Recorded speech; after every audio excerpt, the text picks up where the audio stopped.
Assalamualaikum warahmatullahi wabarakatuh. Hari ini saya nak buat ulasan perlawanan di antara Kedah versus Sabah, yang mana Kedah menang 2-1 hasil jaringan dari litak, manakala gol pasukan Sabah dijaringkan oleh Gabriel Perez. Pada perlawanan ini kalau kita lihat memang Kedah attack lah, manakala untuk pasukan Sabah pula mereka lebih kepada bertahan. Dan kalau kita lihat dari segi transisi untuk pasukan Sabah masuk ke dalam final third ataupun dalam di box pasukan Kedah memang agak sukar lah. Dan dalam pada masa yang sama, selepas kehilangan Jelton Paraiba, pasukan Sabah boleh dikatakan lebih kepada defensive duty, sebab waktu tu mereka dah leading 1-0 hasil jaringan dari Gabriel Perez. Jadi tanpa membuang masa, mari kita masuk ke dalam ulasan perlawanan. Untuk ulasan perlawanan kali ini, saya akan mulakan dengan pasukan Kedah. Apakah perkara positif dan juga perkara yang saya suka tentang pasukan Kedah? Sejujurnya, lepas Kedah balik dari tim bonding dekat Langkawi hari itu, game versus Kelantan versus Selangor dan juga yang terkini versus Sabah, boleh dikatakan Kedah punya gameplay memang improve dan juga kesefahaman antara setiap pemain ni makin menaik lah. Dan perkara yang positif yang pertama yang boleh saya katakan untuk pasukan Kedah adalah di bahagian tengah. Kalau kita lihat untuk bahagian tengah pasukan Kedah, iaitu Ot, Amirbek dan juga digandingkan dengan Amirul Hisham, ketiga-tiga player ni berjaya untuk memainkan peranan yang penting kepada bahagian tengah pasukan Kedah dalam transisi menyerang atau bertahan dan juga ketika dalam fasa build up lah. Dan kita akan ceritakan apakah yang dilakukan oleh ketiga-tiga player ni pada perlawanan semalam. Yang pertama tentang Amirul Hisham. Kalau kita lihat tentang Amirul Hisham pada perlawanan ni, beliau bertindak as a single pivot ataupun pemain nombor 6 yang membolehkan untuk Kedah membiarkan Amirbek dan juga Ot untuk bergerak lebih bebas, sama ada untuk advance as a number 8 dan juga untuk Ot berada di bahagian kiri untuk cover up bahagian wide area dan juga memberi support kepada Arif Fahan dan juga Litak. Jadi peranan yang ditunjukkan oleh Amirul Hisham pada perlawanan ni telah memberikan kestabilan kepada bahagian tengah Kedah untuk dominate dan juga untuk menjadi ball progressor bagi pasukan Kedah dalam menggerakkan bola dari bahagian bawah ke bahagian tengah dan juga ke bahagian serangan ketika dalam fasa build up. Jadi boleh dikatakan dengan konsistensi yang ditunjukkan oleh Amirul Hisham dalam beberapa game yang lepas telah membolehkan bahagian tengah Kedah lebih stabil in term of attacking dan juga in term of defending. Jadi kita boleh nampak lah yang Amirul Hisham ni memang underrated midfield. Dia boleh cover up, dia boleh buat kerja untuk bertahan, dia boleh bantu back four pasukan Kedah, dan dalam masa yang sama ketika fasa build up dia boleh bertindak as a ball progressor. So benda ni yang memerlukan dan juga amat penting dalam fasa taktikal yang diterapkan oleh Coach Nafuzi. Sebab apa? Sebab sebelum ni kita tak ada proper untuk bahagian tengah yang boleh cover up antara menyerang dan juga ketika bertahan. Tetapi dengan kehadiran Amirul Hisham, sedikit sebanyak telah membolehkan dan juga membaiki keadaan di bahagian tengah untuk lebih stabil daripada segi menyerang dan juga daripada segi bertahan. So ketika menyerang, Amirul Hisham bertindak untuk turun lebih deeper untuk collect the ball daripada Boyan Siga ataupun Rodney Kevin untuk bertindak as a ball progressor. Dan ketika bola berada di bahagian final third, maka Amirul Hisham juga akan advance ataupun move forward lebih ke bahagian hadapan untuk membantu sama ada Hidalgo ataupun Amirbek untuk mereka melakukan option untuk passing kepada beliau ataupun untuk open game ke bahagian yang lebih narrow ataupun wide. So dia sentiasa naik untuk memberi support, dan dalam pada masa yang sama sekiranya di counter ataupun diserang balik, maka Amirul Hisham akan drop lebih deeper balik untuk memberi protection dan juga memberi bantuan kepada bahagian back four pasukan Kedah untuk bertahan. Inilah yang memberi satu dimensi baru kepada bahagian tengah pasukan Kedah apabila mereka ada proper number 6 yang boleh buat dua kerja, bertahan dan juga menyerang untuk memberi kestabilan di bahagian tengah. Dan yang kedua adalah tentang Amirbek, yang mana untuk Amirbek ni apa yang saya suka adalah beliau lebih bertindak sebagai advanced playmaker di bahagian tengah as a number 8, yang mana kalau kita tengok peranan daripada Amirbek Jorabov ni, dia lebih kepada untuk membantu bahagian attacking di kawasan bahagian kanan Kedah lah, iaitu memberi support kepada Hidalgo. Apa yang dilakukan oleh Amirbek adalah beliau akan bergerak dengan banyak untuk attract attract defense lawan follow dia dan juga untuk create space kepada Hidalgo untuk masuk lebih ke dalam. Dan kita boleh lihat pada perlawanan ni Amerbek sentiasa berada di kawasan half space belah kanan pasukan Kedah untuk memastikan yang defense lebih memberi perhatian kepada dia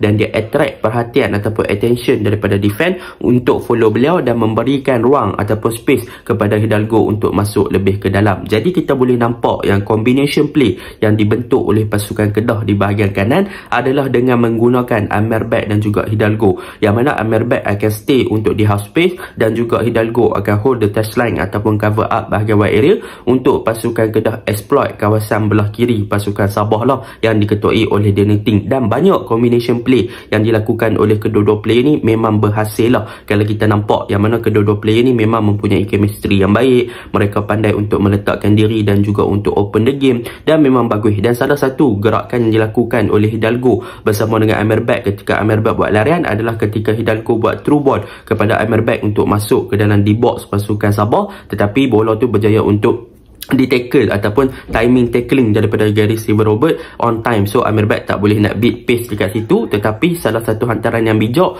untuk pasukan Kedah penetrate dan juga exploit untuk masuk ke dalam D-box pasukan Sabah ketika itu. Jadi combination play antara kedua-dua player ni memang sangat menarik lah di bahagian kanan. Mereka saling support antara satu sama lain untuk memberi ruang dan juga untuk create ruang. Jadi benda ni diguna pakai untuk Kedah attack belah kiri pasukan Sabah dengan begitu dominan. Dan dalam pada yang sama, Kedah juga di bahagian kanan selalu dibantu oleh Wan Amirul Afiq, yang mana Wan Amirul Afiq juga banyak untuk masuk inverted ke half space untuk memberi option kepada Hidalgo. Sekiranya dia tak boleh nak move forward, dia boleh untuk back pass balik kepada Amirul Afiq untuk start dan juga cari ruang kosong yang lebih baik ataupun untuk melakukan switch play daripada bahagian kanan ke bahagian kiri. Dan importnya kepada pasukan Kedah, kita boleh nampak lah yang Hidalgo berjaya untuk create satu assist kepada Lita dan juga kita boleh nampak yang Hidalgo punya crossing even better lah. Untuk beberapa game yang lepas, Hidalgo boleh jadi playmaker untuk cover up bahagian kanan pasukan Kedah dan juga Amerbek lebih kepada untuk attract pemain pertahanan lawan untuk memberi ruang kepada Hidalgo. Jadi itu yang kedua tentang Amerbek. Yang ketiga tentang Ott. Ott walaupun bagi saya dia bukanlah berada di prestasi yang sebenar. Bermaksud dia adalah player yang bagus tetapi dia bukanlah seperti Ott yang kita kenal. Untuk game ni kalau kita lihat apakah yang dilakukan oleh Manny Ott. Untuk Manny Ott dia ada satu chance, iaitu satu peluang yang mana Lira set up dekat dia tetapi finishing dia agak kurang dan berjaya ditepih oleh Damian Lim. Tetapi peranan secara overall yang dimainkan oleh Ott sebenarnya telah memberikan satu dimensi baru kepada corak bertahan dan juga corak menyerang pasukan Kedah. Apakah perkara tersebut? Kalau kita lihat kepada shape ataupun formation ataupun bentuk yang dimainkan oleh Ott lebih banyak untuk cover up di bahagian left ataupun di bahagian kiri lah. Tetapi peranan Ott dia adalah lebih kepada untuk drop lebih deeper dan cover up tempat Arif Farhan di bahagian left back. Kenapa begitu? Sebab apabila Ott drop lebih deeper dan dia cover up tempat Arif Farhan di bahagian kiri, ini adalah kerana untuk membolehkan Lita dan juga Arif Farhan untuk push lebih advance ke bahagian forward ataupun ke bahagian hadapan untuk exploit bahagian kanan pasukan Sabah. Dan untuk peranan daripada Lita dan juga Arif Farhan di bahagian kiri pasukan Kedah ni adalah benda yang mereka buat adalah lebih positif. Sebab apa? Sebab Lita akan lebih untuk hold the touchline dan juga untuk cover up bahagian wide area, manakala Arif Farhan akan untuk lebih masuk inverted ke half space untuk berada di posisi yang lebih tinggi. Jadi tempat yang sepatutnya Ott cover di bahagian hadapan telah di cover oleh Arif Farhan ketika pasukan Kedah dalam fasa menyerang, dan Ott akan stay lebih deeper untuk bertindak as a ball progressor. Dan dalam pada masa yang sama, sekiranya di counter, Ott akan lebih suka untuk delay pergerakan pemain lawan sementara menunggu Arif Farhan untuk recover balik dia punya position. Dan untuk game ni mostly lah ataupun kebanyakannya pergerakan daripada Ott boleh dikatakan berlaku adalah hasil daripada switchnya position di antara pemain-pemain yang di bahagian kiri, iaitu Lita, Arif Farhan dan juga Ott, yang mana ketiga-tiga player ni sering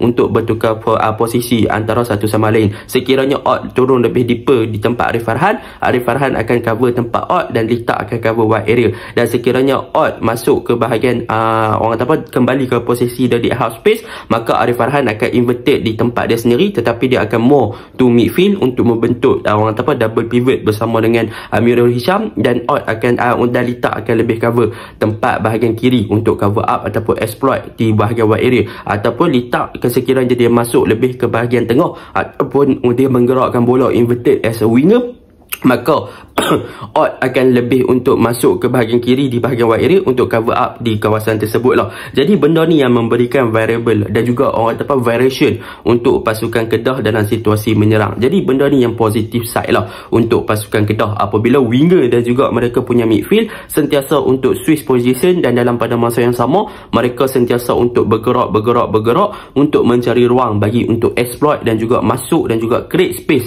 untuk mereka melakukan penetration ke arah gawang pasukan Sabah ketika dalam fasa build up dan juga menyerang lah. Itu yang saya suka lah. Dan kalau yang ketiga, apa yang kita boleh ceritakan tentang pasukan Kedah ni adalah mengenai defense. Kalau kita lihat untuk peranan back four pasukan Kedah lebih suka untuk build up daripada bawah dengan penggunaan Boyan Seger dan juga Rodney Kelvin. Kedua-dua player ni sebenarnya adalah player yang bagus as a ball carrier, yang mana kita boleh tengok Boyan Seger kaki kiri, Rodney kaki kiri. Dua-dua player ni kalau mereka bawa bola pergi depan, memang dua-dua boleh bawa bola untuk melakukan progression dengan sangat baik lah, dan mereka ada vision yang baik. Tetapi yang menjadi permasalahan, bukan permasalahan besar lah sekiranya tak jumpa dengan tim-tim yang laju, iaitu mereka apabila bertindak as a ball carrier, mereka akan berada dalam posisi as a high-line punya defense. So kalau sekiranya jumpa tim yang lebih laju ataupun yang bermain dengan corak counter attack dengan winger yang laju, maka kemungkinan besar Kedah akan senang untuk di counter dengan hantaran-hantaran jauh untuk beat high-line yang dimainkan oleh kedua-dua player ni. Tetapi in term of build up mereka dah bagus. Cumanya apabila mereka lawan Sabah ni,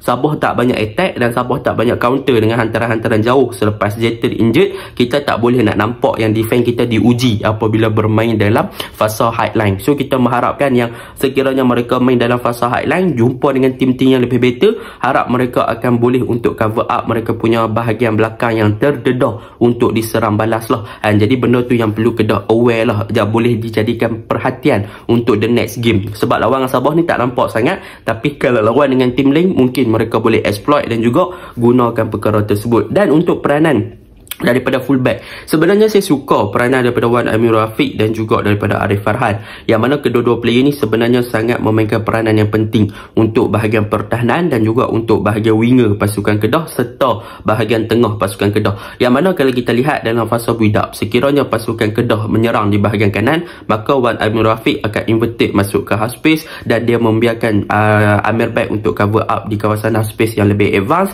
dan Hidalgo akan cover up wide area. Jadi benda ni memberikan kestabilan untuk pasukan Kedah move untuk menyerang di bahagian kanan, dan sekiranya menyerang di bahagian kiri, maka Arif Farhan akan inverted masuk ke half space dan juga Hidalgo dan juga Lita akan cover up bahagian wide area, Odd akan cover half space advance di bahagian kiri. Jadi benda ni yang membentukkan pemain Kedah. Jadi kestabilan yang Kedah ada kat sini adalah daripada segi mereka ketika menyerang, mereka akan sentiasa memastikan yang bahagian kanan ataupun bahagian kiri mereka tu sentiasa ada 3 player yang sering memberi bantuan kepada mereka untuk progress down the ball dan juga untuk create space bagi mereka exploit dan juga move forward lebih ke bahagian hadapan untuk melakukan attacking structure mereka yang lebih better. So sentiasa ada support bergerakkan bertiga-tiga, dan Amirul Hisham dia akan naik untuk memberi support sekiranya diperlukan ataupun advance forward untuk cover up dan juga di bahagian kanan atau kiri sekiranya dia diperlukan dalam fasa build up tersebut untuk memastikan yang Kedah tak jadi out of numbers lah ketika menyerang. Tetapi ada benda yang perlu Kedah perbaiki. Sebab apa? Sebab Kedah dalam fasa menyerang dan juga defense bagi saya tak ada masalah. Ifwat pun semalam bola 1 gol daripada segi set pieces lah. Cumanya kelemahan yang Kedah perlu perbaiki, yang pertama ketika situasi set pieces, defending set pieces. Sebab apa? Sebab semalam kalau kita tengok gol yang dijaringkan oleh Gabriel Perez, boleh dikatakan tak ada orang maki Gabriel Perez, dan Gabriel Perez free header sahaja. So Kedah perlu lebih aware dalam defending structure ketika set pieces untuk memastikan yang Kedah tak mudah untuk dibolosi melalui set pieces sebegitu lagi lah. Jadi benda tu yang perlu Kedah aware. Yang kedua, Kedah juga perlu aware dengan penggunaan daripada William Lira. Untuk game ni, William Lira nak kata bagus. Dia boleh create space, dia boleh hold up the game. Tetapi daripada segi kena marking dengan Gabriel Perez, man to man marking, menyebabkan William Lira tak berada dalam kedudukan ataupun space yang banyak untuk dia beat Gabriel Perez. So dia sepatutnya dia banyak lagi movement, dia banyak untuk bergerak lebih keluar daripada man marking tersebut untuk berada dalam position yang lebih selesa untuk bahagian kanan dan kiri pasukan Kedah ni untuk menyerang ataupun untuk create space kepada beliau. Sebab apa? Sebab kalau kita tengok gol pertama daripada Litak pun, Lira berada dalam posisi yang lebih ke bawah berbanding Litak. Litak dah masuk ke bahagian tengah, Litak yang aware dengan pergerakan dan juga larian tersebut untuk score the goal. So Lira kalau boleh dia perlu perbaiki daripada segi dia punya awareness kepada bola, dia punya positioning dan juga off ball movement untuk cari ruang bagi pemain-pemain teammate dia untuk create ruang kepada dia untuk dia score the goal lah. Tetapi daripada segi work rate memang ada improvement, daripada segi setup the game, daripada segi beberapa pergerakan dia boleh involve. Itu adalah benda yang positif lah. Cumanya dia kena tingkatkan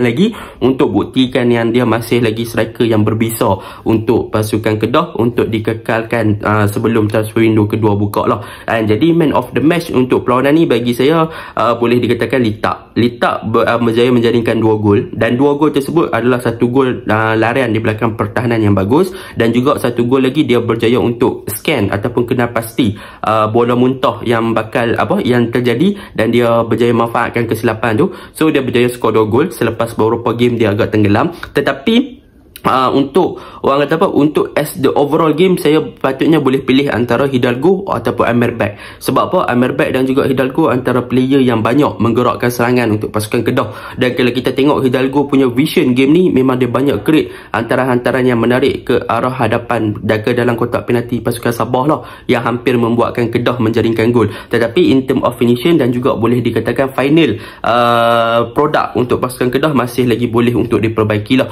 Banyak gerakan yang terakhir tak berjaya diselesaikan dengan baik lah. Kadang-kadang passing tak betul kan. Contohnya kita ambil yang minit akhir yang melibatkan Fayyad Zulkifli, Balotelli dan sebagainya. Decision making kat situ kita nampak agak sedikit tamak untuk pemain hadapan Kedah, yang mana sepatutnya boleh buat decision making yang lebih better kepada tim sendiri, tetapi mereka gagal untuk gunakan tersebut untuk menamatkan ataupun kill the game dengan jaringan 3-1. Sebaliknya mereka lebih kepada bertahan, dan Gabriel Perez sekali lagi hampir menjaringkan gol penyamaan. So benda tu untuk Kedah lebih aware untuk memastikan yang mereka punya final product, execution mereka lebih bagus untuk the next game. Jadi itu untuk pasukan Kedah lah.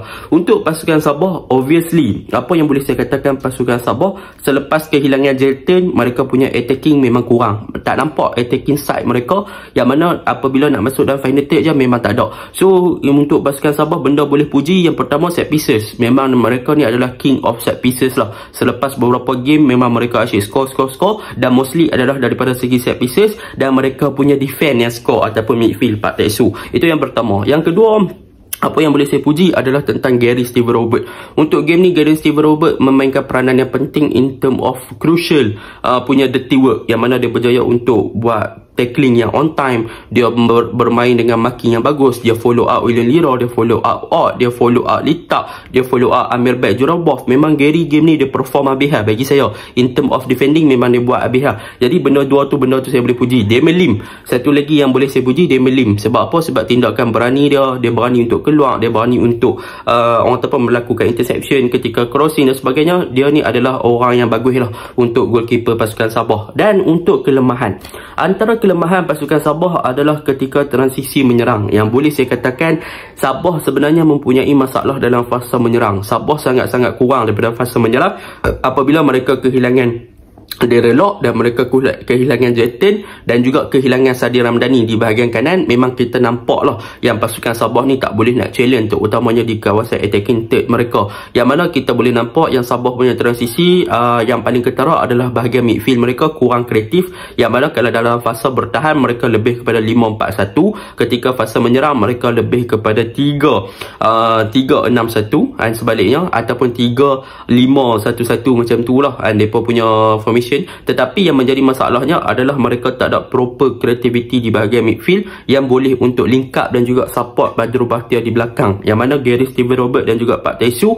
adalah dua tactical defending punya minded. Dan Pak Tesu kalau ketika menyerang dalam set pieces bagus, tetapi ketika dalam fasa build-up, kedua-dua player ni tak boleh nak bagi banyak untuk bantu Badrul. Jadi Badrul isolated kat depan, dia tak dapat banyak bola dan dia bersendirian, memang tak boleh nak buat apa juga. Dan pasukan Sabah juga lebih mengharapkan pergerakan individu individu, iaitu kalau kita tengok Jelton punya pergerakan individu, Core punya pergerakan individu, yang mana lebih kepada bahagian wide area. Tetapi in term of gameplay dan juga creativity untuk transisi dan juga support ke bahagian attacking, mereka memang kurang dan mereka memerlukan proper number 10 untuk memastikan yang mereka boleh support mereka punya number 9, dan number 9 pun mereka memerlukan number 9 yang tulen untuk memberi support kepada bahagian hadapan. Jadi itulah untuk pasukan Sabah. Dan defending side pula, mereka mungkin perlu lebih untuk fokus dan juga berdisiplin dalam mereka punya transisi. Apabila mereka dalam fasa menyerang, mereka perlu untuk drop dan bentuk balik mereka punya defending shape yang lagi better. Jadi itu je lah ulasan saya. Assalamualaikum.